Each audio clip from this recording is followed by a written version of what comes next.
Pelo meu caminho se faz amigo presente, e Jesus te cubra de amor e luz.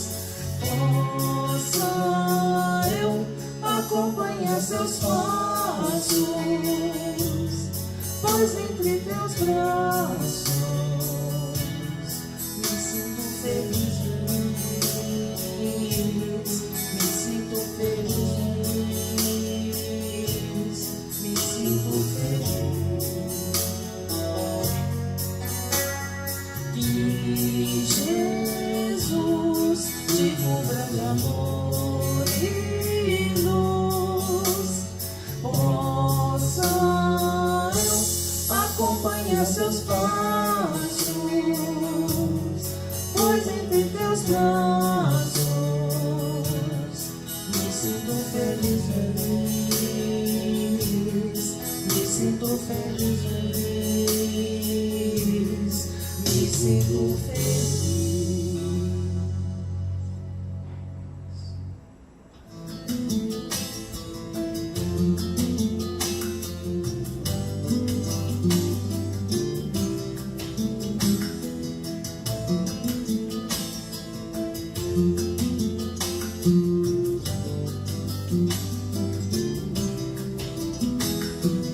Um sentimento me ronda, não sei dizer, tudo é novo pra mim.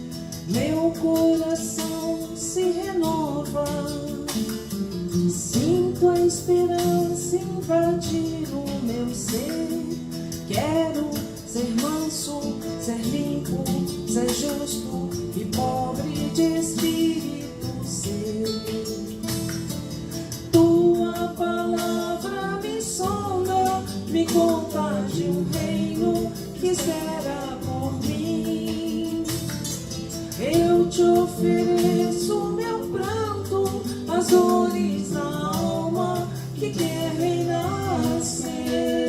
Eu ouvi tua voz, teu falar me encanto, e seguir, caminhar e saber pra onde vou. Eis-me aqui, minha dor serenou.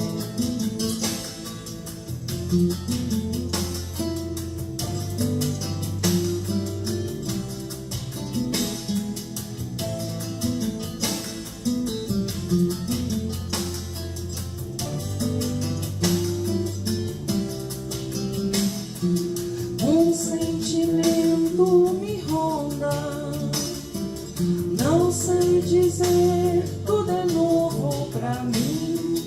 Meu coração se renova, sinto a esperança invadir o meu ser. Quero ser manso, ser limpo, ser justo e pobre de espírito ser. Tua palavra me sonda, me conta de um reino que espera por mim. Eu te ofereço meu pranto, as dores da alma que quer renascer. Eu ouvi tua voz, teu falar me encanto, e seguir, caminhar e saber pra onde vou. Eis-me aqui, aqui, minha dor serenou.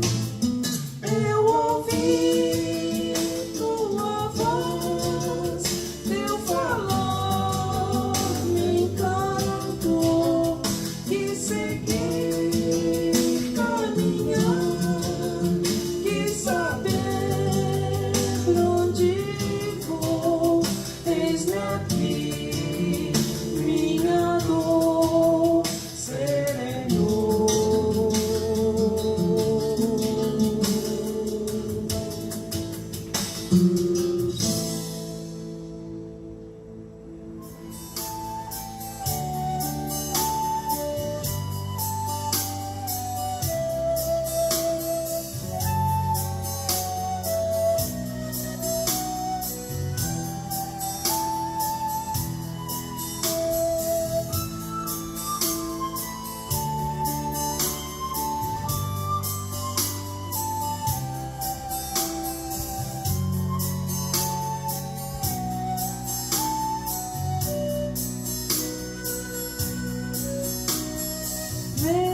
Mestre, quero ouvir a tua voz, quando anda nos falar de amor e paz.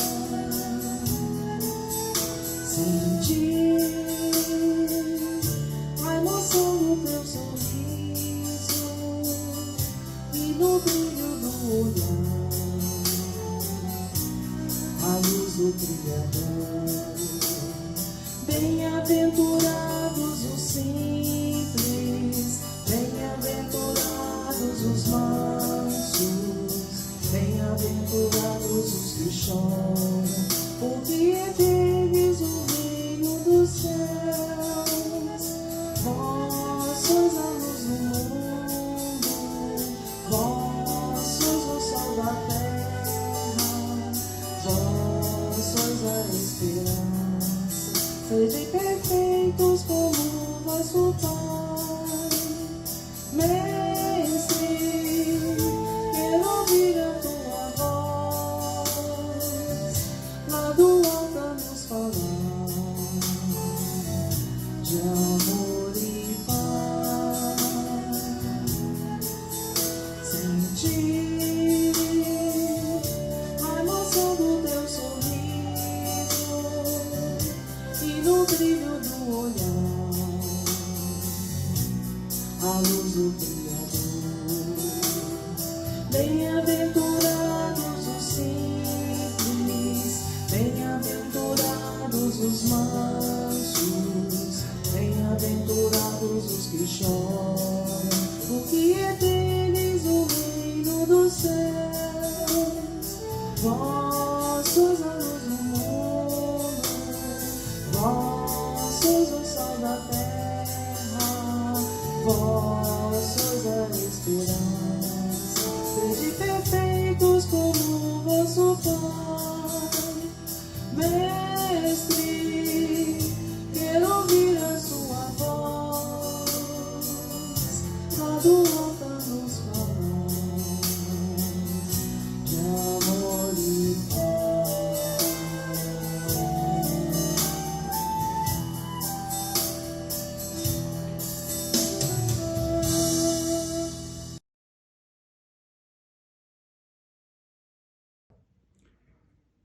Bom dia, votos de muita paz. É com alegria que começamos o dia de hoje da nossa Coerem, 32º ano, com uma opção de trabalho com Jesus. Que tenhamos um bom dia e desde já agradecemos de coração ao nosso querido amigo e companheiro Emerson Pedersoli por estar conosco mais uma vez com aquele carinho especial e atenção que ele sempre dedicou à nossa Coerem, a nossa gratidão. Como falamos ontem, na sequência de nosso estudo, hoje vamos à construção do amor, o mandamento maior. Nessa constante busca de um aprendizado eficiente em favor de cada um de nós. Para a nossa reflexão inicial, antes da prece, busquemos um texto de Emmanuel no livro Caminho, Verdade e Vida, lição 97. Amas o bastante? Permita-me a leitura. Amas o bastante? Perguntou-lhe terceira vez Simão, filho de Jonas, amas-me? Está lá em João, no capítulo 21, versículos 17. Aos aprendizes menos avisados, é estranhável que Jesus houvesse indagado do apóstolo por 3 vezes quanto à segurança de seu amor. O próprio Simão Pedro, ouvindo a interrogação repetida, entristecera-se, supondo que o mestre suspeitasse de seus sentimentos mais íntimos. Contudo, o ensinamento é mais profundo. Naquele instante, confiava-lhe Jesus o ministério da cooperação nos serviços redentores. O pescador de Cafarnaum ia contribuir na elevação de seus tutelados do mundo, ia apostilizar, alcançando valores novos para a vida eterna. Muito significativa, portanto, a pergunta do Senhor nesse particular. Jesus não pede informação ao discípulo com respeito ao raciocínio que ele era peculiar. Não desejava inteirar-se dos conhecimentos do colaborador relativamente a ele. Não reclama compromissos formal. Pretende saber apenas se Pedro o ama, deixando perceber que, com o amor, as demais dificuldades se resolvem. Se o discípulo possui suficiente provisão dessa essência divina, a tarefa mais dura converte-se em apostolado de bênçãos promissoras. É imperioso, desse modo, reconhecer que as tuas conquistas intelectuais valem muito mais que tuas indagações. São louváveis, mas, em verdade, somente serás efetivo e eficiente cooperador do Cristo se tiveres amor. Nas palavras do poeta João de Deus, vamos à nossa prece inicial. Meu Senhor, sábio dos sábios, Pai de toda a criação, ponha doçura em meus lábios e fé em meu coração. Sol do amor que me conduz, na vida que me agasalho, enche minhas mãos, meus olhos de luz e as minhas mãos de trabalho. Dai-me forças no caminho para lutar e vencer, transformando todo o espinho em flores do meu dever. Pai, não te esqueças de mim nas bênçãos da compaixão. Guarda-me em seu coração de paz e amor sem fim. Com essas palavras do poeta João de Deus, e diante dessa chance de aprendizado que vamos ter a partir de agora, nós passamos com alegria a palavra ao nosso companheiro Emerson Pedersoli para que ele conduza para nós a sugestão para essa construção de amor. Querido Emerson, com você, seja bem-vindo sempre.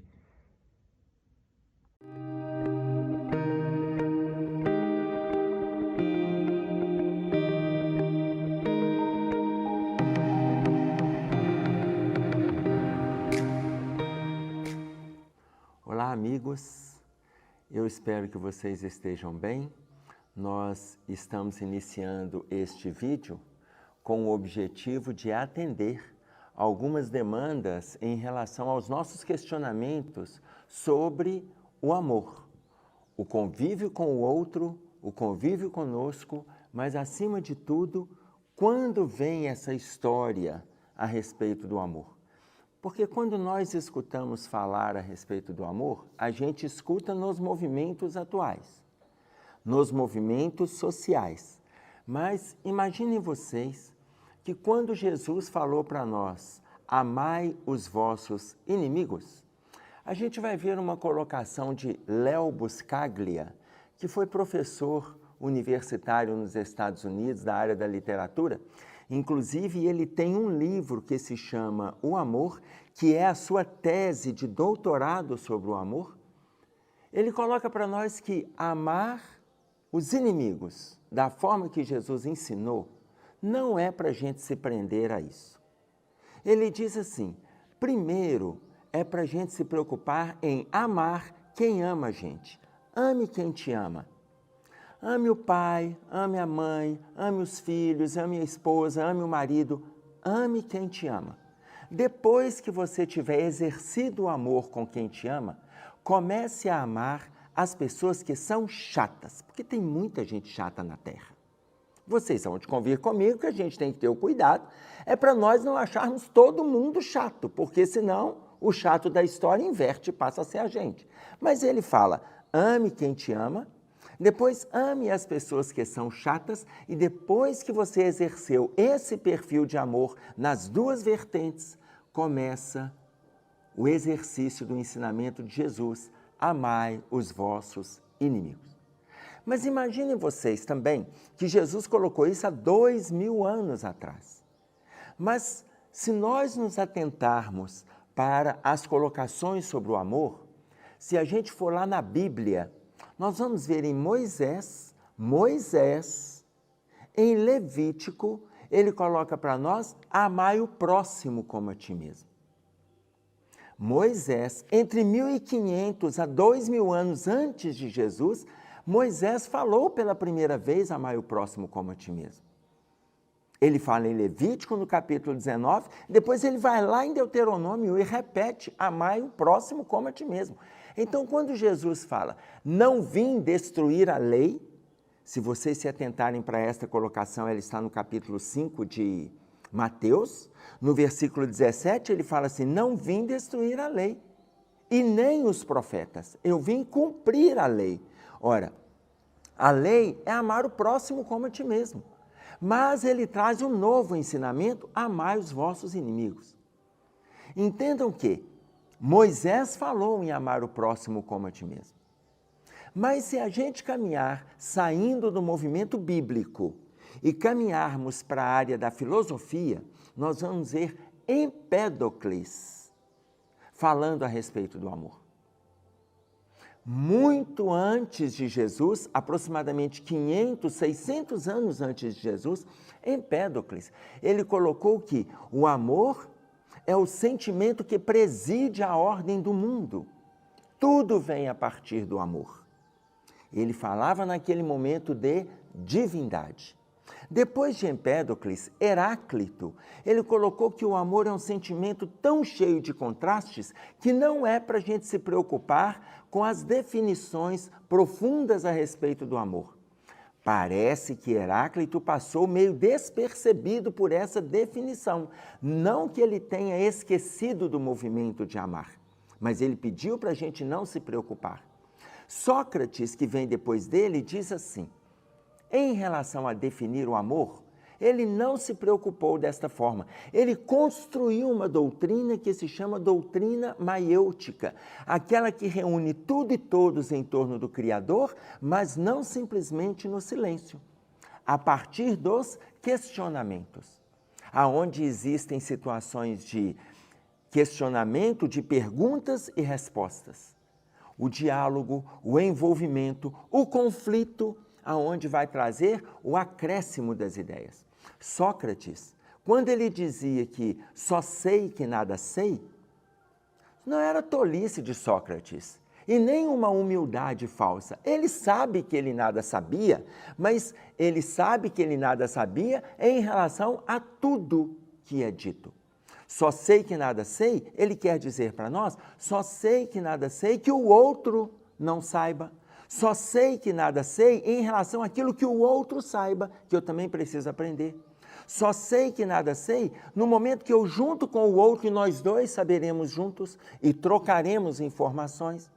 Só sei que nada sei não significa acomodação, eu ainda tenho muito para saber. Então, quando Sócrates coloca isso, ele está fazendo um exercício intenso do amor dentro da doutrina maiêutica.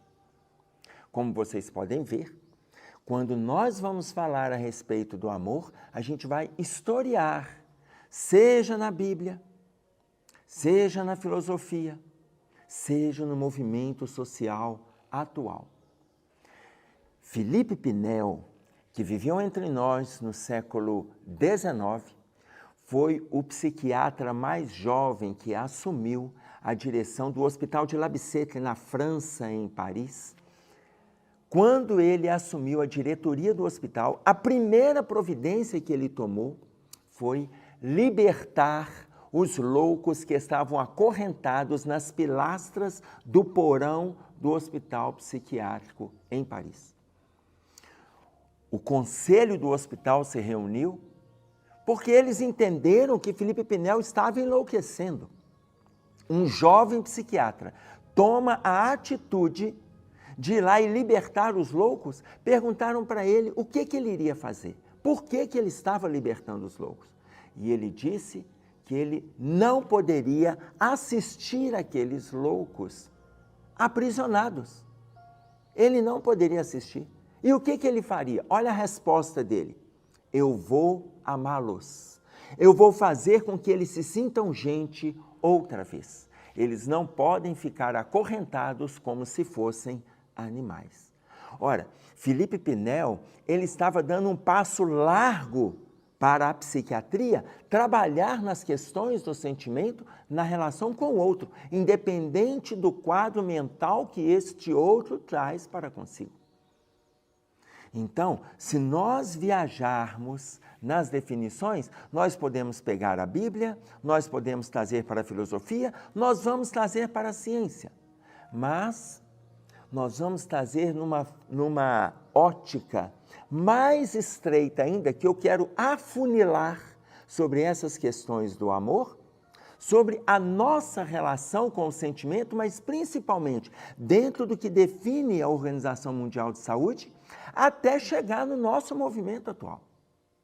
Veja bem, com o encerramento da Segunda Guerra Mundial, e aí eu quero fazer um esquema no quadro para que vocês nos acompanhem, com o encerramento da Segunda Guerra Mundial, a Organização Mundial de Saúde colocou para a gente que o amor era, aliás, eles não falam a respeito do amor, eles falam que saúde, olha a definição que ela traz para a gente, vou colocar aqui a OMS, a Organização Mundial de Saúde, ela coloca para a gente que a saúde é aquele movimento de equilíbrio físico, mental e social. Saúde é a relação que nós temos de equilíbrio físico, mental e social. Passaram-se aproximadamente 30 anos e esse conceito ele foi ampliado. Tanto a Organização Mundial de Saúde quanto os cientistas, as universidades, entenderam que saúde é o perfeito estado de equilíbrio do nosso estado mental, físico, social e emocional. Passaram-se mais 20 anos e a ciência, as universidades entenderam que saúde é o nosso estado de equilíbrio físico, mental, social, emocional e espiritual. Tanto que várias universidades, elas têm cadeiras, elas têm matérias, conteúdos que estão trabalhando o nosso movimento de espiritualização. Matérias que estão trabalhando o movimento de espiritualização. Um exemplo. A Universidade de Berkeley, na Califórnia, fez uma pesquisa sobre a importância do perdão. A importância, isso está na revista Galileu de 2014, como vocês podem ver, eu já estou trazendo uma definição do século XXI. Embora, a partir da Segunda Guerra Mundial, a Organização Mundial de Saúde foi definindo saúde para nós. Mas eles colocaram que a pessoa que está envolvida com o perdão, seja no movimento de perdoar e, acima de tudo, de pedir perdão, que é um exercício aprimorado da humildade, ela tem 3 respostas fisiológicas absolutamente saudáveis na construção da saúde trazida pela Organização Mundial de Saúde. Ela coloca que melhora o nosso movimento, o nosso condicionamento imunológico, ou seja, a pessoa que está envolvida com o perdão melhora o seu estado de defesa em relação àquilo que a gente percebe no campo das bactérias, no campo dos vírus, porque o seu organismo ele passa a ter um movimento saudável. Melhora as questões da pressão arterial, ou seja, se no homem ela varia entre 12/8, a pressão sanguínea, e ela varia nas mulheres entre 11/7, melhora para que isso se mantenha equilibrado a partir do momento que você lida com o perdão. E em terceiro, ele coloca para nós que a pessoa que faz este movimento, ela melhora a sua relação com o estresse. Então veja, a sua defesa psíquica, a sua defesa psíquica, a sua pressão arterial e a sua relação com o estresse, ela fica absolutamente controlada quando você consegue lidar com o perdão. Ora, se nós estamos trazendo uma definição da Organização Mundial de Saúde e estamos associando com a questão da ciência, eu não posso deixar de falar para vocês do livro de um cardiologista que se chama Marco Aurélio Dias da Silva, da editora Bestseller. O livro é Quem Ama Não Adoece. Este livro não é um livro da Lavra Espírita, porque eu ainda estou associando a esse movimento aqui. O que a ciência veio trazendo e o que os cientistas, os médicos, os psiquiatras já estão trabalhando. Como a gente pode ver, a ciência e a espiritualidade estão caminhando. Neste livro, o Dr. Marco Aurélio Dias da Silva, ele coloca para nós a associação entre o nosso estado de mal-estar físico associado às doenças com a nossa falta de capacidade de trabalhar as questões de espiritualidade. Sejam os problemas na área gástrica, os problemas na área óssea, os problemas na área circulatória, as questões emocionais relacionadas a problemas cardíacos. E aí ele fala da importância do amor quando nós começamos a entender que as doenças elas são consequências da questão do amor. Tanto que, para além do que diz para nós este médico nordestino que fez o seu curso, a sua especialização em São Paulo, nós vamos ver Louise Hay falando a mesma coisa no livro Você Pode Curar a Sua Vida, aonde ela faz as mesmas associações, porém sem a bagagem técnica que o Dr. Marco Aurélio Dias da Silva traz para nós. Além disso, nós podemos pegar um outro livro, saindo deste movimento que é do trabalho da ciência, que é um livro que se chama Incondicional. Aliás, é uma pergunta, incondicional? É o livro de um pastor americano que se chama Brian Zahnd. Incondicional? E aí ele coloca em linhas pequenas abaixo do título, um convite de Jesus ao perdão radical. Um convite de Jesus ao perdão radical. Nesse livro, o pastor Brian Zahnd, ele vai trabalhando para a gente o estado de saúde a partir do movimento de espiritualização. Ora, se nós estamos fazendo uma referência à saúde com o movimento de espiritualização, vamos trazer então para o nosso movimento. Veja, se nós nos atentarmos para uma colocação de Emmanuel no livro O Consolador, na pergunta de número 96, o Chico pergunta para o Emmanuel assim: toda moléstia do corpo tem ascendentes espirituais? Ora, imaginem vocês que eu trouxe uma bagagem para o nosso entendimento, uma bagagem da ciência, uma bagagem médica, daquilo que as universidades estão aprofundando, para nós entendermos que a Organização Mundial de Saúde, ela não está parada no seu processo de aprofundamento. Pelo contrário, ela também continua fazendo um movimento de estudos. Mas aí o Chico faz essa pergunta: toda moléstia tem ascendentes espirituais? Ou seja, toda doença que a gente carrega, toda doença, tem uma causa espiritual? Olha a resposta de Emmanuel. Toda doença tem a sua causa no espírito. Toda doença. E o Emmanuel vai dissecar essa resposta.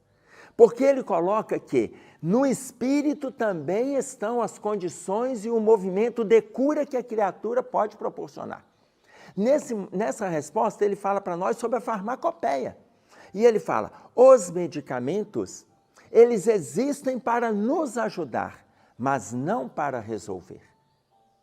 Os medicamentos existem para nos ajudar. Por quê? A partir do momento que a gente está medicado, a partir do momento que a gente está melhorando naquele quadro doentio, fisiologicamente, a partir do momento que a gente está recuperando a saúde física, nós assumimos uma tranquilidade mental para buscar a saúde espiritual.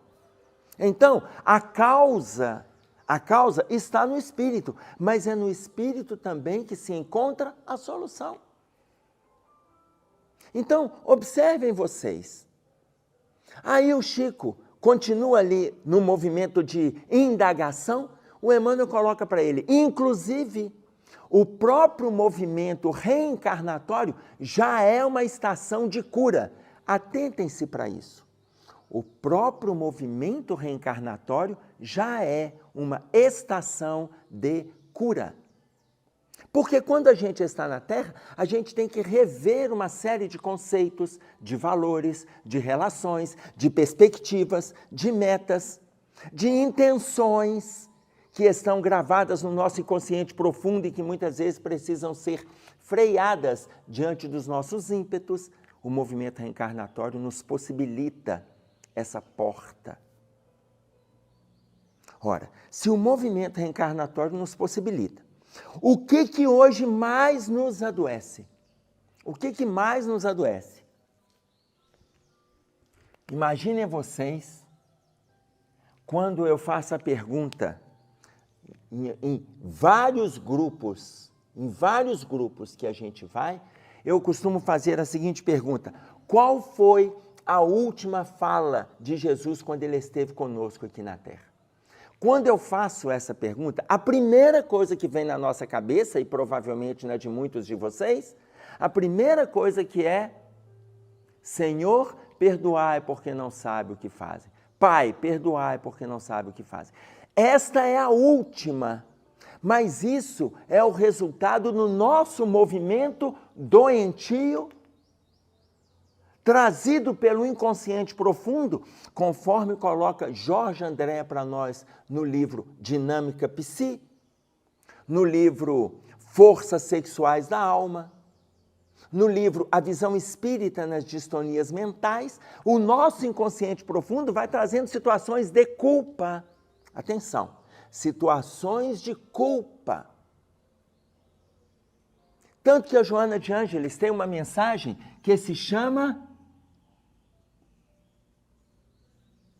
Perdoa-te. Joana de Ângeles, ela coloca para nós a importância de nós lidarmos com o auto-perdão.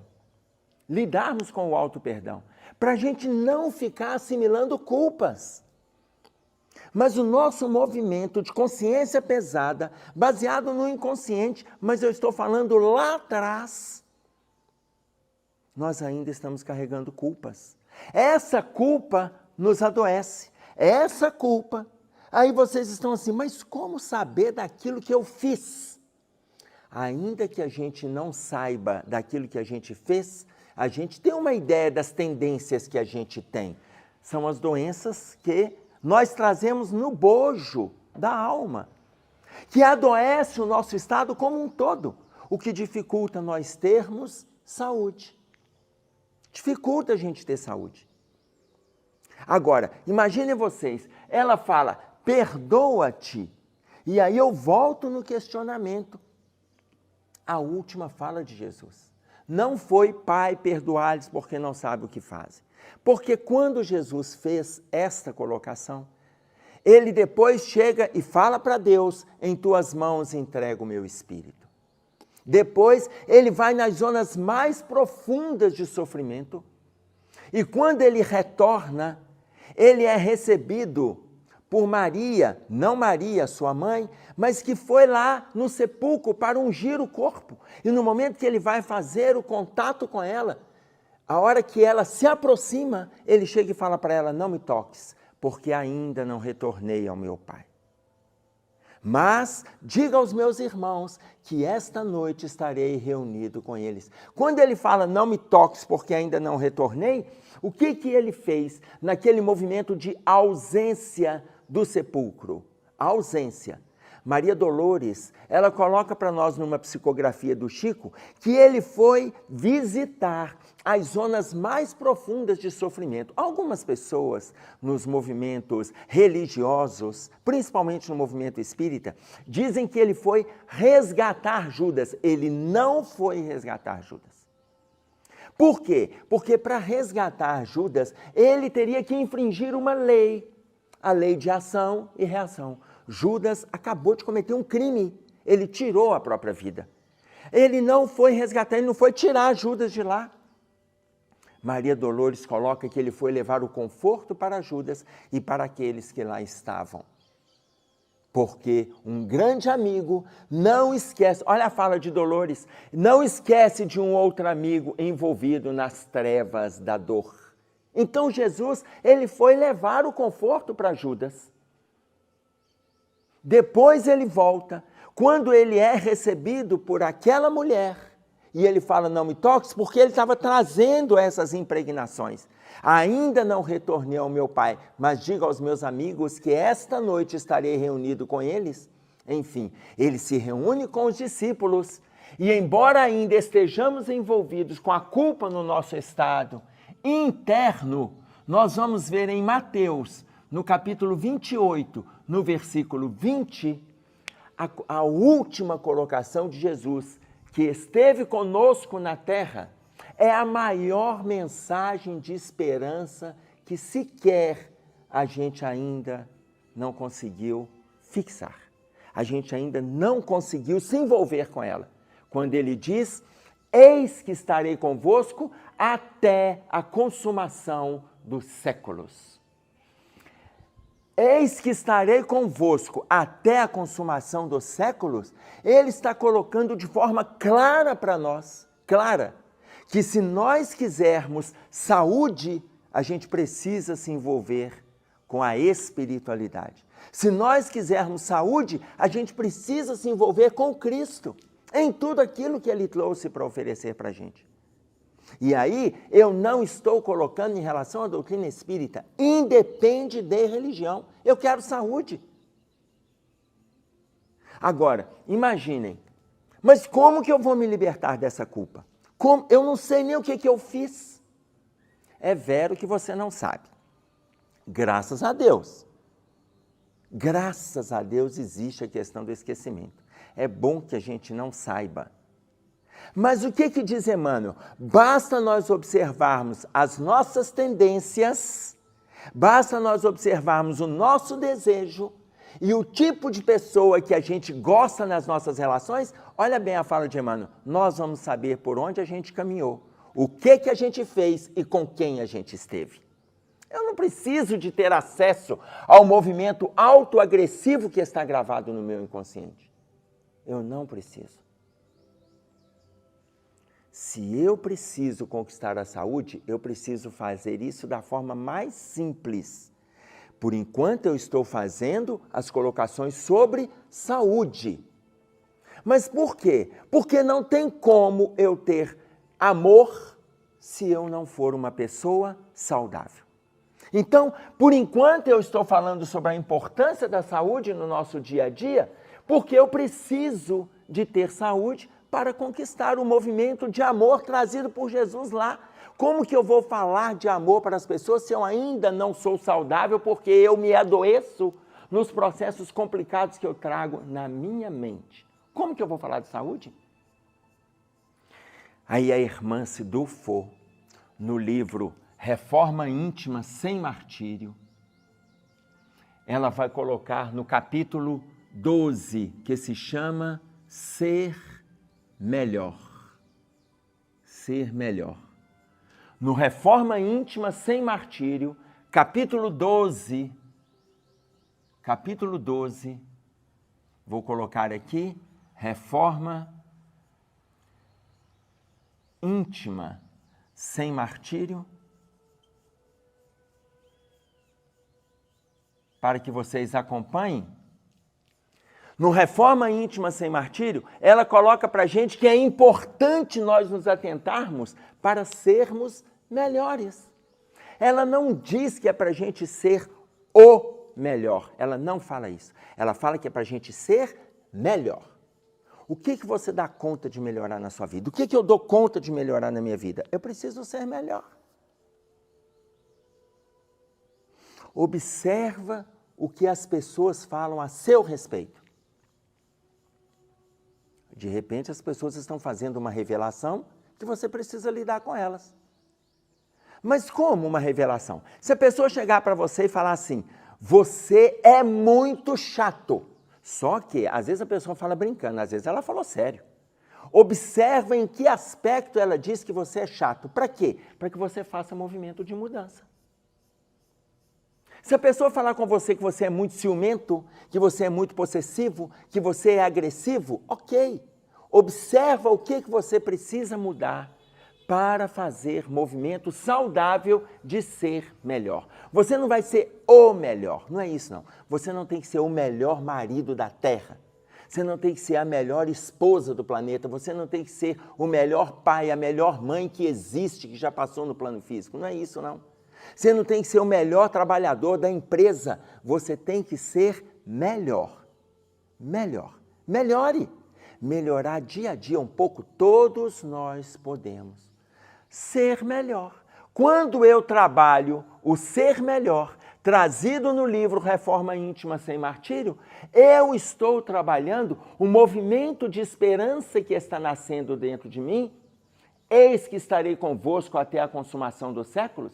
Eu estou trabalhando em cima do sentimento de esperança, que eu preciso me perdoar dos enganos que eu cometi. Quando eu faço o movimento de auto-perdão, eu estou saindo do quadro doentio, fixado no meu estado espiritual há séculos. E aí eu estou chegando no movimento de saúde promovido pela Organização Mundial de Saúde, quando ela fala do bem-estar físico, social, mental, emocional e espiritual. Eu preciso fazer essa conquista.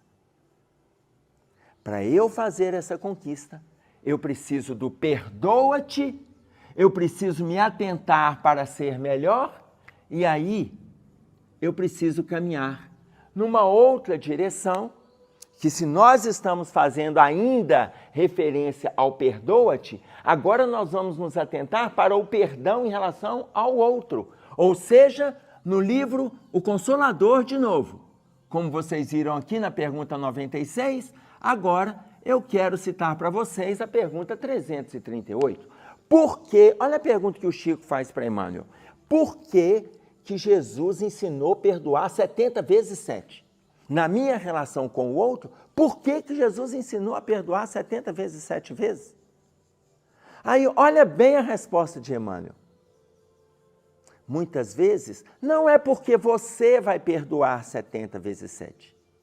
Pode ser porque você precisará de ser perdoado 70 vezes 7 vezes. Mas nós, normalmente, nos colocamos sempre na situação de vítima. Por que eu tenho que perdoar? O outro é que é culpado, o outro é que está errado, o outro é que é algoz, o outro é que é perverso. Para! Olha a resposta de Emmanuel. Muitas vezes não é você que terá que ser perdoado 70 vezes, 7 vezes. Você precisará de perdoar. Desculpem, a resposta é o contrário. Não é você que terá que perdoar 70 vezes, 7 vezes. Você precisará de ser perdoado 70 vezes, 7 vezes. Por quê? O nosso quadro doentio, ele está tão grave, além da gente se perdoar, a gente precisará de ser perdoado 70 vezes, 7 vezes. E aí, eu quero fazer, então, um paralelo. Até agora, eu estou fazendo referência à saúde.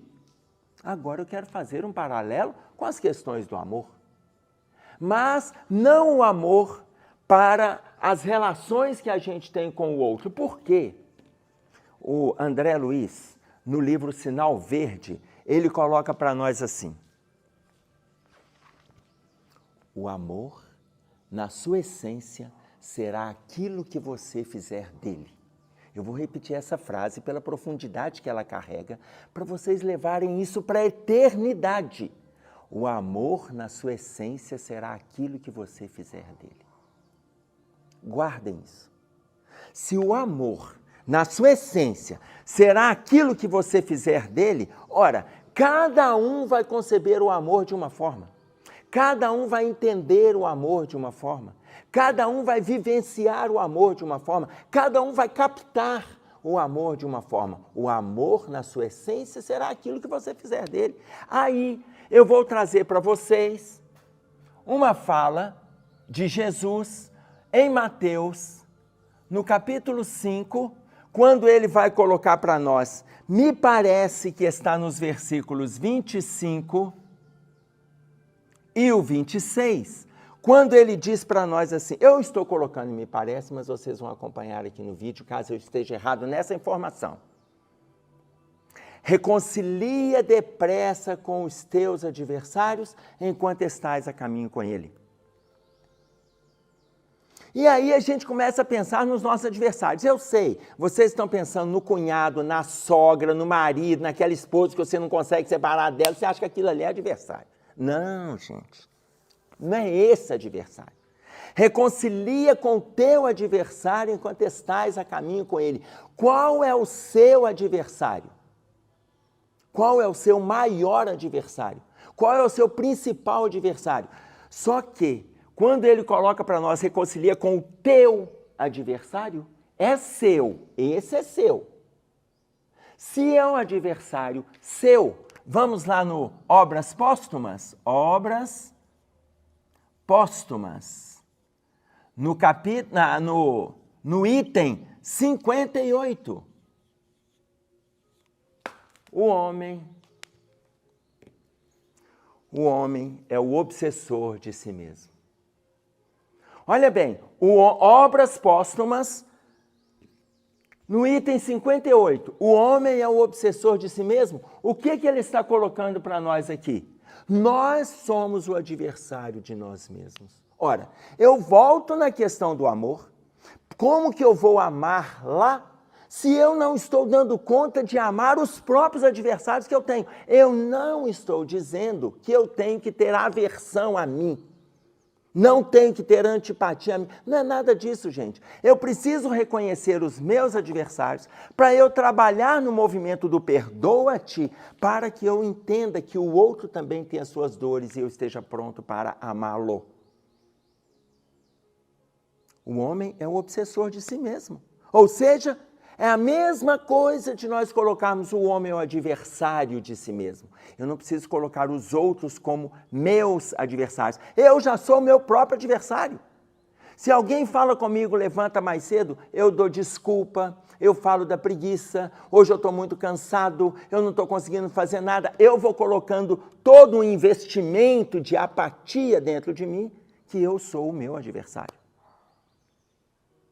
Se uma pessoa me convida para uma tarefa estou colocando tarefa religiosa, filantrópica, seja espírita, católica, protestante. Vamos fazer uma campanha, vamos juntar mantimentos, vamos juntar fraldas, vamos levar na instituição tal. Eu não aguento esse negócio de pedir. Eu não aguento visitar essas comunidades muito carentes. Eu estou muito sem tempo, sabe o que acontece? Eu estou com uns trabalhos aí, e muitas vezes está em casa vendo série, vendo programas de TV, dormindo, comendo. Por que nós não podemos separar uma parte do nosso dia para lutar contra esses adversários, ou seja, deixar de ser o obsessor de si mesmo? O homem é o adversário de si mesmo. Nós somos. Reconcilia depressa com os teus adversários enquanto você está a caminho com ele. Agora, olha que interessante a colocação de Jesus. Por isso que eu fiz referência aqui aos 2 versículos. Para que o teu adversário não te entregue ao juiz. Reconcilia com os teus adversários, ou seja, mantenha o movimento de luta.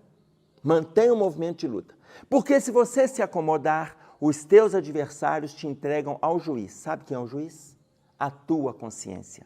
Os teus adversários te entregam para a tua consciência. A tua consciência, ou seja, para que o juiz não te entregue ao oficial. O oficial é aquele que cumpre leis, é aquele que executa as leis. O juiz não te entregue ao oficial. Ou seja, se o juiz entrega você para os oficiais, ou me entrega para o oficial me encerra na prisão. Ou seja, as minhas ações me encerram na prisão. Eu fico aprisionado no mal-estar que eu estou construindo há séculos. Repetindo Jesus. Reconcilia depressa com os teus adversários, reconcilia depressa com o teu adversário, enquanto estás a caminho com ele, para que o teu adversário, ou seja, os teus movimentos negativos, o teu adversário, não te entregue ao juiz, à tua consciência. Para que o juiz não te entregue ao oficial, as suas próprias ações. E o oficial, ou seja, as suas ações, te encerrem na prisão. Quantos de nós estamos aprisionados nas mazelas do inconsciente, construída há séculos, e estamos com dificuldade de conquistarmos saúde? Muito mais pela falta do alto amor. Tanto que, nesse mesmo livro, Reforma Íntima Sem Martírio, tem um capítulo, eu não sei se é o capítulo 13 ou 14, mas vocês vão acompanhar aqui, que se chama A Amizade com o Homem Velho. Quando a irmã Sidufo fala para nós da amizade com o homem velho, conversando com Inácio Ferreira, fala para nós da amizade com o homem velho, o que está dizendo? Eu não posso desprezar aquilo que eu já tenho. Por quê? Embora eu tenha errado, por isso que eu ainda estou me punindo, embora eu tenha errado, necessariamente eu sou o resultado das construções que eu tenho de ontem. Mas eu errei, não vou errar mais. Eu já sei o caminho para acertar. Thomas Edison foi questionado por um dos trabalhadores que estava junto com ele. Ele foi o inventor da lâmpada incandescente.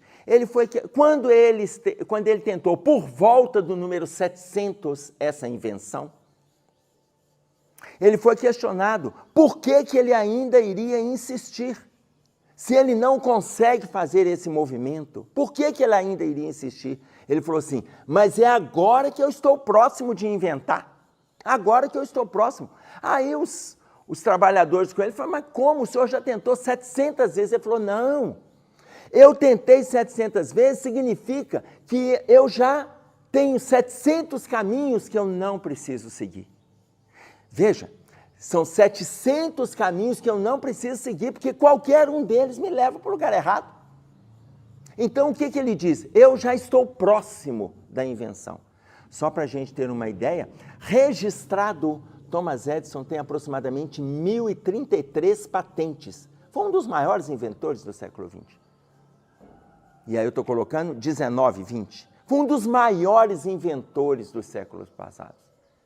Então, que significa isso? Já sabe os caminhos que não precisa prosseguir. Nós sabemos caminhos que a gente não precisa prosseguir. Isso significa amizade com o homem velho. Isso significa que eu não preciso entender que os meus adversários são os meus inimigos. Porque quando a espiritualidade nos alerta, o homem é o obsessor de si mesmo, ele não está dizendo que isso é uma lei, ele está dizendo que a gente pode mudar isso. Se eu posso mudar isso, eu vou entender que se eu fizer o bem, se eu trabalhar em favor do próximo, se eu tiver construções saudáveis, como relata para nós o Livro dos Espíritos, na questão de número 681, sobre o limite do trabalho, se eu entender que, embora eu tenha limite, eu preciso trabalhar. Eu tenho limite, mas eu preciso trabalhar. Por quê? Porque o limite do trabalho é o limite das minhas forças. Eu vou construir um estado íntimo saudável. Se eu construo um estado íntimo saudável, eu trabalho o sentimento de auto-amor. Eu trabalho o sentimento de auto-amor. Eu passo a me conhecer. Então a gente trabalha em favor do próximo. Hoje a gente ainda não tem o amor dentro da gente, a não ser naquela concepção simples que o André Luiz coloca para nós: o amor na sua essência será aquilo que você fizer dele. Mas não entendemos o amor trazido por Jesus, não entendemos. Foge muito da nossa concepção, mas é muito, gente. Nós não entendemos a profundidade do amor vivida por Jesus. Então, cada um vai entender de forma muito mais clara o que traz André Luiz no livro Sinal Verde.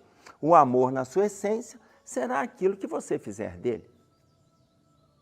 Agora, nós temos condições de fazer diferente? Claro que temos. À medida que a gente está se descobrindo, você trabalha, você ajuda, você recebe, você trabalha o seu estado íntimo, trabalha com o outro e trabalha com o seu estado íntimo. O tempo todo, se a gente faz isso o tempo todo, a gente parte para o processo do auto-perdão. Ou seja, da autocura.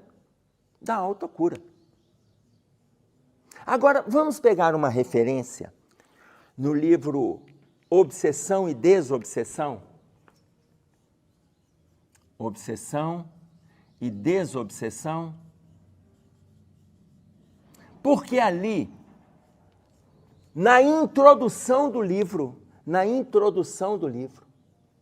está intitulado Problema de Emergência. Qual é o problema de emergência que nós vivemos hoje na humanidade? Problema de emergência. Aí eu sei, vocês estão pensando na corrupção, estão pensando na ladroagem, estão pensando em estelionato, estão pensando em pedofilia, em estupro, que mais? Crimes, perversidades, nos algozes. Ok. Na fofoca, na mentira. Ok. Isso tudo é mal-estar. Tudo isso é mal-estar que cada um carrega. Mas o problema de emergência que a Sueli Caldas Schubert coloca para nós na introdução do livro, chama-se obsessão. Porque tudo isso existe? Existe, é verdade, tudo isso existe.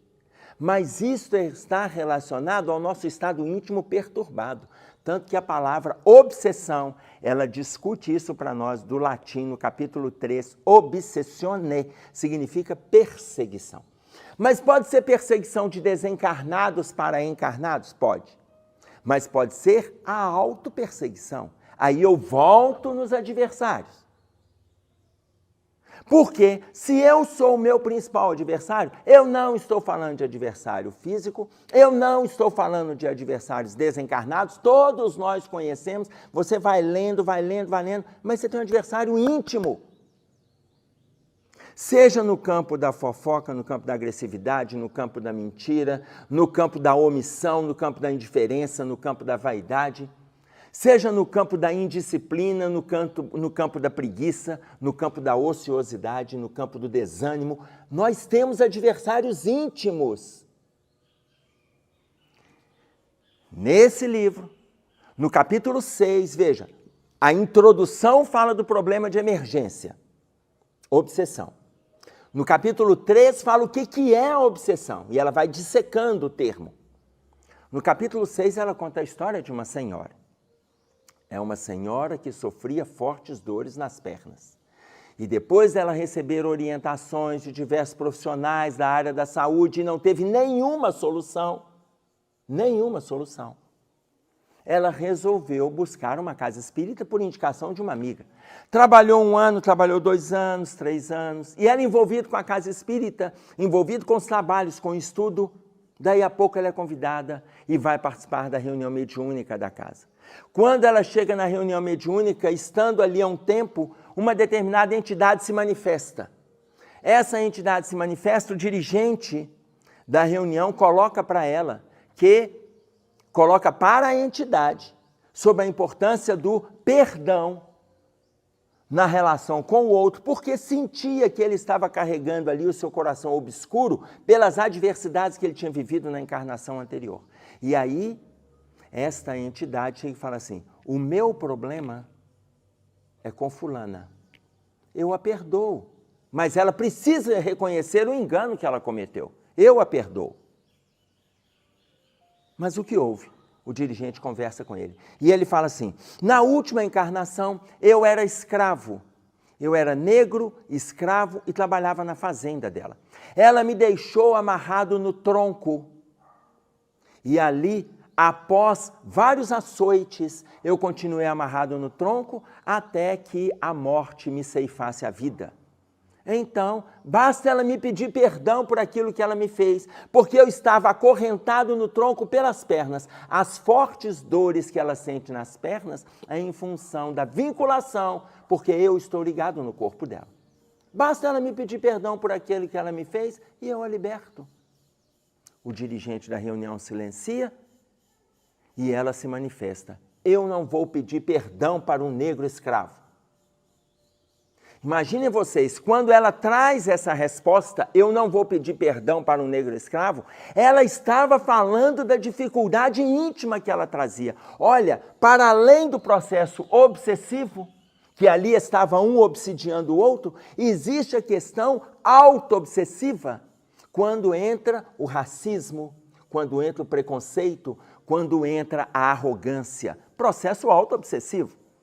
Ela teve a chance de refazer aquele movimento, tanto que quando a Sueli Caldas Schubert fala para nós do problema de emergência, está colocando a obsessão. O espírito responde assim na reunião: pois bem, saiba que quando você sentir dor, eu estou acorrentado às tuas pernas, e assim ficarei, até que você dê conta de me pedir perdão pelo crime que você cometeu. Ele se afasta, deseja bem-estar para todos e vai embora. Este capítulo se encerra assim. E até hoje, no final da sua encarnação, ela recebe uma equipe de passes na sua casa para lhe dar o passe atenuante das fortes dores que ela carrega nas pernas. Gente, essa história de tomar passe para curar não existe. O passe te fortalece, o passe te energiza, o passe te refaz, o passe te levanta, o passe te empurra, mas a caminhada é sua. O movimento é íntimo. Então, se você não fizer no movimento de alto amor uma reconstrução do seu estado íntimo com os teus adversários, como coloca o Cristo para nós, a gente fica nessa encenação na relação com o outro e não faz o movimento interno. Ah, mas fazer a encenação com outra ajuda? Ajuda, mas não resolve. Alivia, mas não resolve. Nós estamos falando de soluções. Nós não estamos falando de superficialidade. Então, quando ela coloca desta forma para nós no capítulo 6, vamos lá na quarta parte do livro. Na quarta parte do livro, segundo capítulo da quarta parte, chama-se O Antídoto. Antídoto. O antídoto. Qual é o antídoto disso tudo que a gente está trazendo aqui? Qual é o antídoto? O amor. Ora, na introdução ela fala problema de emergência. No capítulo 3, ela vai falar sobre obsessão. No 6, ela vai trazer um quadro clássico de obsessão. Eu estou citando alguns capítulos, mas eu gostaria que vocês depois se atentassem para a obra. Lá na quarta parte, no capítulo 2, o antídoto. E ela volta para a questão do amor. E aí, não só o amor ao desencarnado, não só o amor ao encarnado, mas e o alto amor? E o alto amor? Ou seja, trabalhe desvalores que estão assolando o seu estado íntimo. Alto amor. Vamos pegar um exemplo. Vocês já ouviram falar em Desmond Tutu? Desmond Tutu foi um sacerdote anglicano da África do Sul, que ganhou o Prêmio Nobel da Paz em 1983. Outro, também da África do Sul, Nelson Mandela, também ganhou o Prêmio Nobel da Paz 9 anos depois. Aliás, Desmond Tutu em 1984 e Nelson Mandela em 1993. Os dois são da África do Sul, os dois são negros, os dois trabalhando contra o apartheid, contra o racismo, contra a discriminação social. Um sacerdote anglicano, o outro um ativista político. O sacerdote anglicano, conversando com o pai dele, Zílio Tutu, o Zílio Tutu coloca para ele assim, olha a informação, meu filho, não altere o tom de voz, melhore as tuas argumentações. Meu filho, não altere o tom de voz, melhore as tuas argumentações. O que ele estava explicando para o filho dele? Não é com agressão verbal, não é com gritos, não é com afronta, não é com confronto que a gente vai conseguir expor as nossas ideias, a nossa maneira de pensar, a nossa forma de construir e de reconstruir. Não é com agressão. Meu filho, não altere o tom de voz. Para de gritar. É o que André Luiz coloca para nós de novo no livro Sinal Verde. Nunca fale aos gritos abusando da intimidade doméstica. Quando Zílio Tutu fala para o seu filho Desmond Tutu, ele estava dizendo para ele melhorar as argumentações, melhora a sua forma de se posicionar na fala. Melhora o seu jeito de conversar com as pessoas. Melhore como você quer transmitir as ideias, ou seja, refaça as tuas argumentações. Nesta educação, anos depois, ele recebe o Prêmio Nobel da Paz, em 1984. 9 anos depois, Nelson Mandela. E aí uma curiosidade, Nelson Mandela e Desmond Tutu chegaram a morar na mesma rua. Imagina o estado dessa rua, você ter 2 prêmios Nobel da Paz morando na mesma rua. Tem hora que dá vontade até da gente ser flagelado, ter só uma barraca, montar ali qualquer coisa, pode ser de papelão, só para ficar do lado de um Prêmio Nobel da Paz, do outro lado, só para a gente tentar absorver um pouco deste bem-estar que eles poderiam viver, ou já estavam vivendo, comungando com espiritualidade. Nelson Mandela, que saiu da prisão no ano de 90, depois de 27 anos de prisão, só para vocês terem uma ideia, uma prisão de aproximadamente 5 metros quadrados, com mais ou menos a solitária, ela tinha de altura aproximadamente 1,60 m. O Nelson Mandela é um homem de quase 1,90 m. Na solitária, entre idas e vindas, ele ficou aproximadamente 17 a 18 anos. Ele sai de lá perdoando os seus algozes. Lembram quando nós fizemos referência à Organização Mundial de Saúde? Falando do livro Incondicional, um convite de Jesus ao perdão radical? Nelson Mandela saiu perdoando os algozes. E ele disse, o ódio não é nato. O ódio é aprendido. Se as pessoas aprendem a odiar, por que não podem aprender a amar? Ou seja, o que ele estava dizendo? Ele estava dizendo que nós, enquanto educadores, podemos promover a relação de amor, ou seja, o antídoto na relação com o outro, o antídoto na relação conosco. Ele faz uma convocação para o amor. Se o ódio pode ser aprendido, se o ódio é aprendido, o amor também pode ser aprendido. Por que a gente não se atenta para ensinar o amor? Ora, não é difícil a gente entender de tudo isso que nós colocamos, que para nos envolvermos com o antídoto, para nos envolvermos, a gente tem que se amar.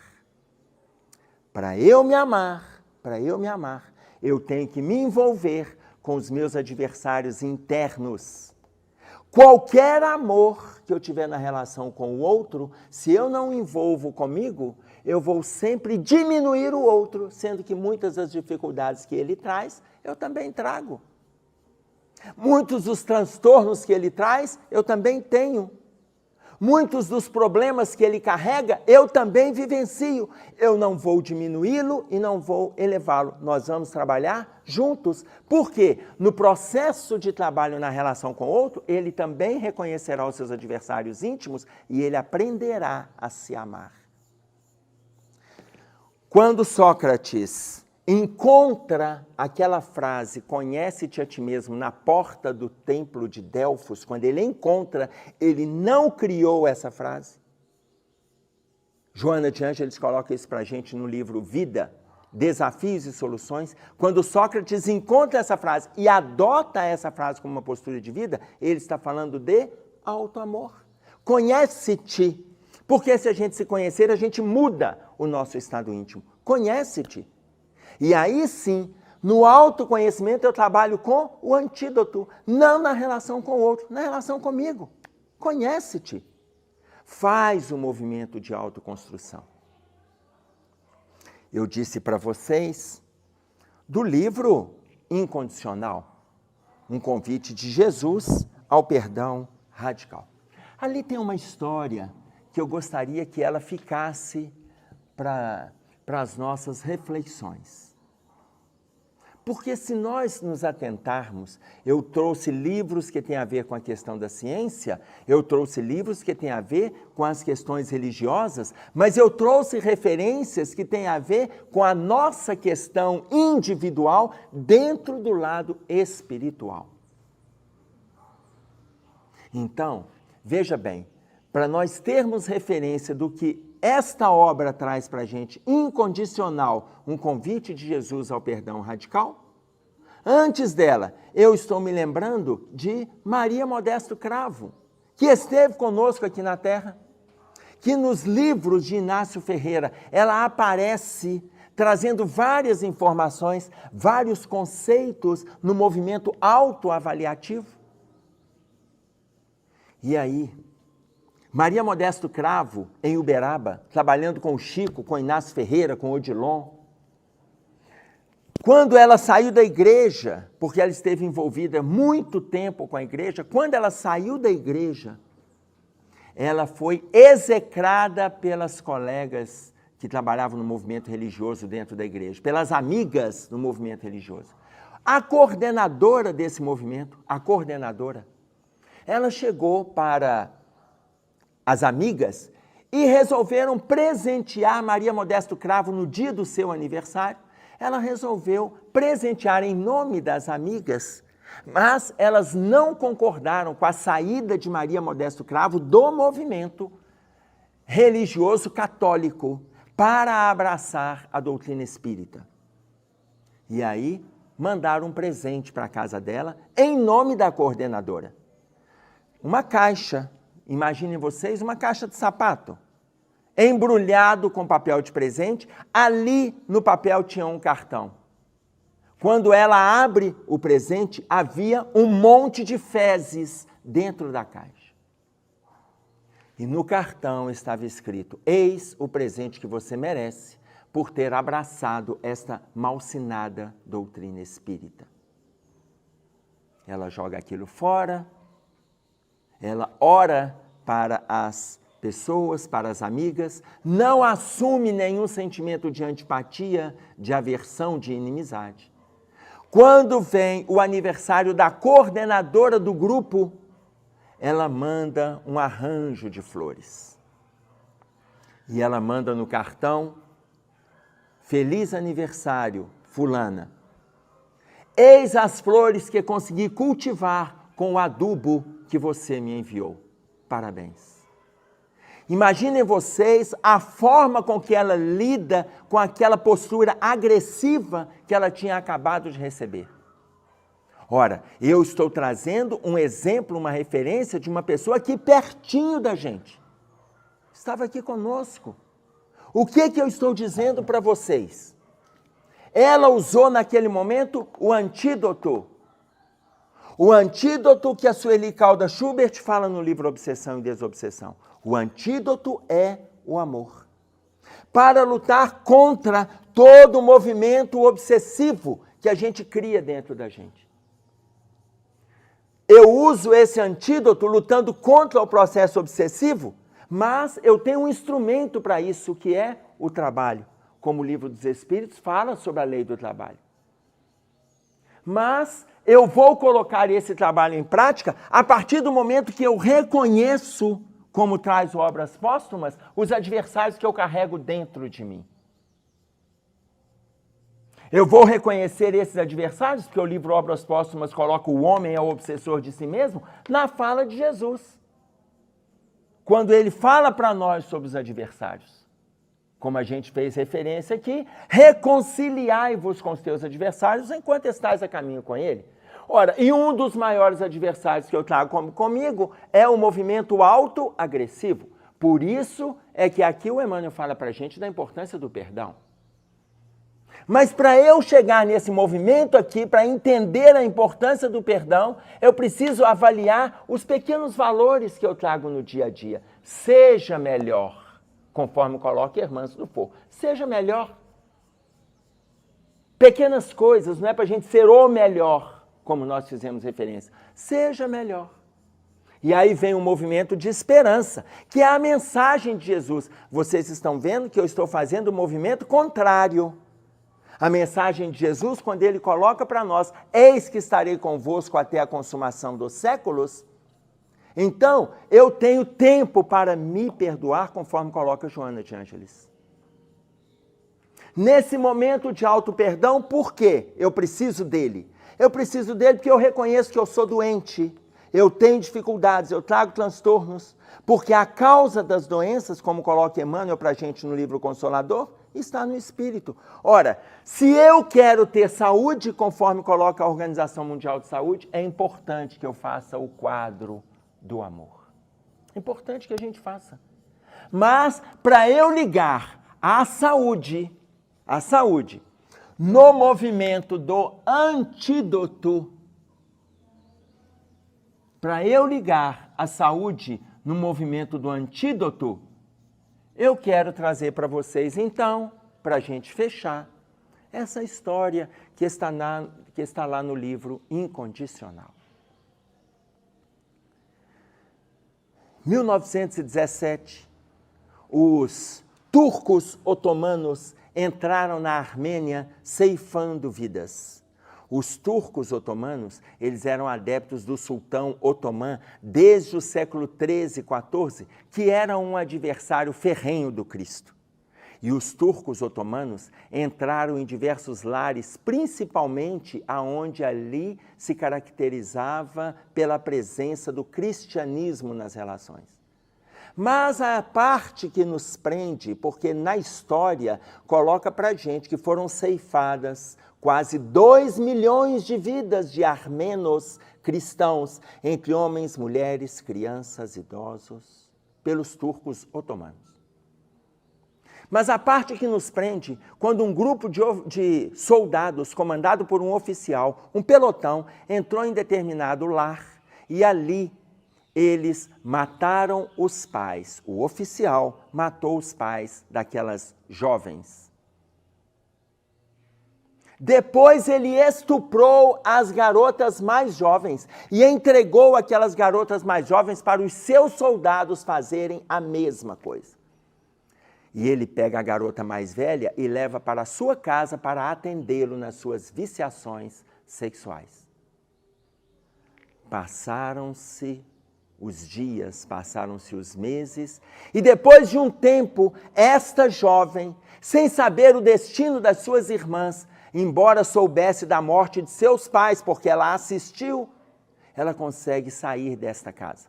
Ela foge desta casa, estuda, se forma, ela se gradua em enfermagem. E numa dessas reviravoltas da história, ela vai trabalhar num hospital militar que recebia feridentos de guerra. Num determinado momento, chega um ferido de guerra e ela observa aquele ferido e ela reconhece, é o oficial que ceifou a vida da sua família.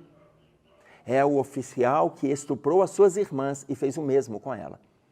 O médico se aproxima dela, ela pega a prancheta, vem com a lanterna, porque ali já estavam com a luz elétrica fraca, em alguns locais já não tinha mais a luz elétrica, em função das agressões àquele prédio promovidos pela guerra. Ela vem com a sua lanterna e vai vendo setor por setor daquele corpo. O médico vai falando com ela e ela vai registrando.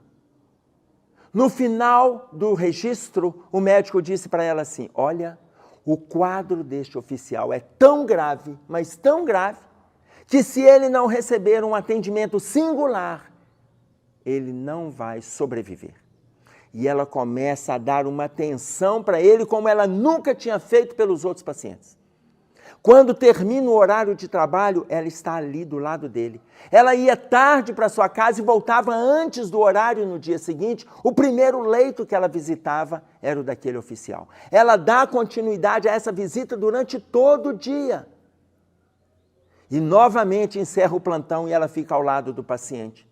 E ela vai fazendo isso por várias semanas. Quando ele começa a retomar a lucidez, ele olha para ela e pede para chamar o médico, que era responsável pelo tratamento dele.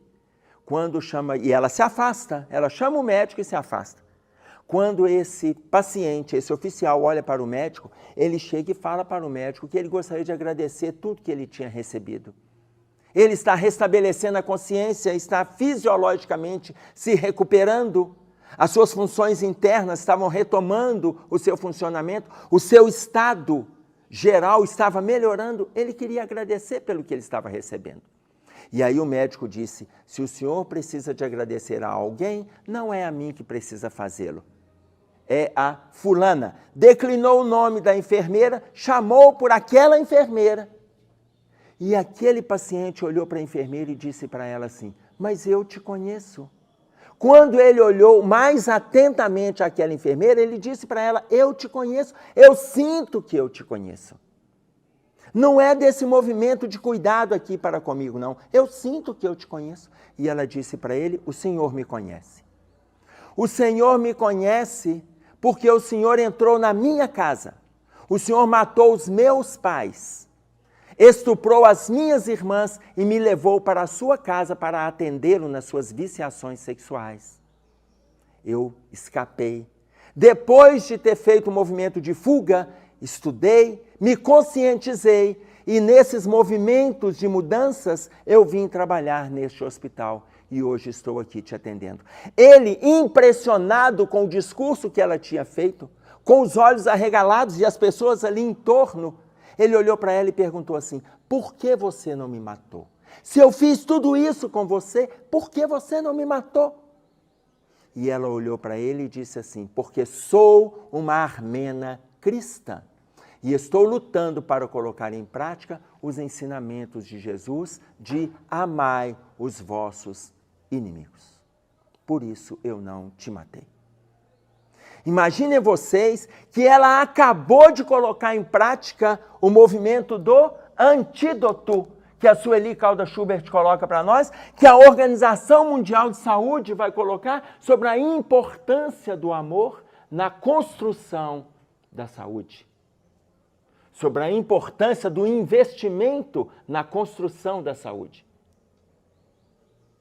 Então, eu quero deixar para vocês essas observações, que vocês aproveitem as referências que a gente trouxe, que não se contentem com o que a gente trouxe. Aproveitem no sentido de aprofundar, mas não de se contentar. Se você aprofunda, você divulga. E aí eu quero deixar para vocês uma rota para a gente ser feliz. Uma rota para a gente ser feliz. 3 caminhos. Primeiro, ensina o que você sabe. Segundo, pratica o que você ensina. Terceiro, pergunta aquilo que você ignora. Então, não se contentem. Apenas aprendam o caminho da felicidade. Ensina o que você sabe, pratica o que você ensina e questiona aquilo que você ignora. Assim, nós fazemos movimentos melhores na nossa autoconstrução.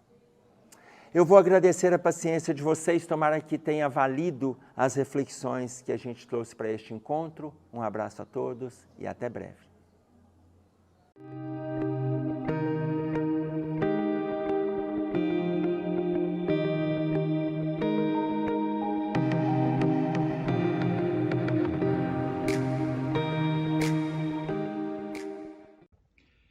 Bem, queridos amigos, chegamos ao fim dessa nossa etapa de hoje, com muita gratidão, com a gratidão de sempre, lembrando o Espírito Jesus Gonçalves em seus versos: por tudo quanto nos destes, pelo pão, pelo agasalho, pelo amor, pelo trabalho de benditos Sirineus.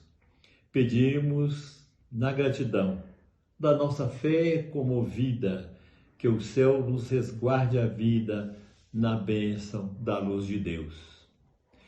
Então, gratos por tudo, lembramos aos companheiros que ainda à tarde teremos o encontro dos jovens. Convoquemos para estar conosco a partir das 15 horas. Fica, entretanto, o nosso compromisso de que, no próximo ano, 2024, ou seja, o 33º ano da Coerem, estejamos juntos, presenciais, com uma alegria, com a alegria de sempre, com a confraternização presente e tudo em conjunto com essa família espírita que se reúne com essa proposta de um trabalho efetivo, endereçado, indicado por Jesus. Estaremos nos comunicando, fiquem atentos, através da casa que nós participamos, a que estamos vinculados, na Casa Espírita. Participem sempre, pois nós, da Aliança Municipal Espírita de Belo Horizonte, da nossa Regional Nordeste, em outras tarefas do movimento no decorrer do ano, estaremos através da casa, dessa casa, repetindo que nós nos vinculamos, cada um de nós, dando notícias, fazendo chamadas e lembrando que vamos e deveremos estar novamente unidos para a 33ª Coerem. Portanto, o nosso carinho e agradecimentos pelo convívio nesses 2 dias, mesmo que sejam nessa forma moderna das ações remotas, nesse sistema online, não podemos, entretanto, é bom lembrar, de que foi um novo aprendizado para todos nós, especialmente do movimento espírita, nesse período de transição, lá desde nesses 3 anos que antecederam com a pandemia, aprendemos muito e ficaram aprendizados constantes. Mas sejamos confiantes, aprendendo sempre. Avante, avante é a palavra-chave, é a palavra de comando que nós devemos ter. Por tudo isso, rogamos bênçãos de paz e de alegria para todos os lares que estão aqui conectados, bem como por pelo contínuo aprendizado que temos e estamos vivendo nessa nossa atual reencarnação. Assim, façamos a nossa prece, rogando a Jesus que nos abençoe. Mas não podemos esquecer, companheiros, da gratidão, da oportunidade de gratidão. E nos permitam, vamos utilizar as palavras, os versos sempre maviosos da poetisa Maria Dolores, com a sua gratidão de sempre. Agradeço, alma querida e boa, a presença e o carinho com que vens partilhar a festa da amizade, espargindo esperança ao longo do caminho. Sei que deixaste obrigações ao longe para colaborar no alívio aos companheiros que carregas, solidão, abandono, infortúnio, pesar. Trocastes horas de refazimento, de alegria e lazer, para aceitar conosco o amparo aos semelhantes por sublime dever. A ternura fraterna que nos trazes lembra clarão de renascente aurora, dissipando de chofre sombras que dominas, a dor que tresmalha e a penúria que chora. Por mais rebusque o mundo das palavras, não consigo compor a frase que enalça ou que defina o teu gesto de amor. Por isso digo apenas, ante a luz da oração que nos bendiz, Deus te guarde, alma amiga, Deus te compensa, Deus te faça feliz. E é com essa certeza, com essa alegria, certo de que prosseguiremos para o nosso 33º encontro de confraternização no próximo ano, que pedimos a Jesus continue nos abençoando. Muita paz e muita alegria em nossos corações. Conhecer e reformar.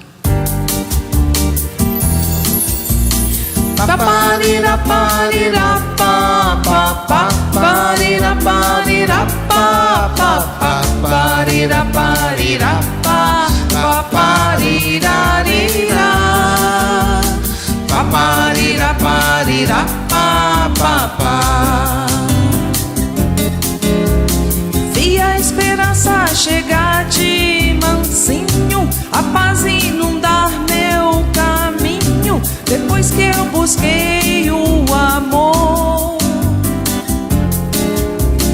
Eu que nunca pensei em me encontrar, encontrando em Jesus o sinal que me guia em todo lugar. Sei que só Jesus nos dá a perfeição, mas que depende da nossa aceitação. Quando o meu peito não suportou e a dor me fez chorar, não via que o Pai estava aqui em todo momento de dor, suportando comigo lavor, esperando de mim que eu lhe estendesse a mão. Hoje eu entendo o porquê dos espinhos e procuro seguir seus ensinos, transformando em mim o que preciso for. Toda emoção que vem do nosso coração precisa de cuidados pra fluir só o que é bom. Então, com harmonia, sua vida irá mudar. É só se conhecer e reformar. É só se conhecer e reformar. É só se conhecer e reformar.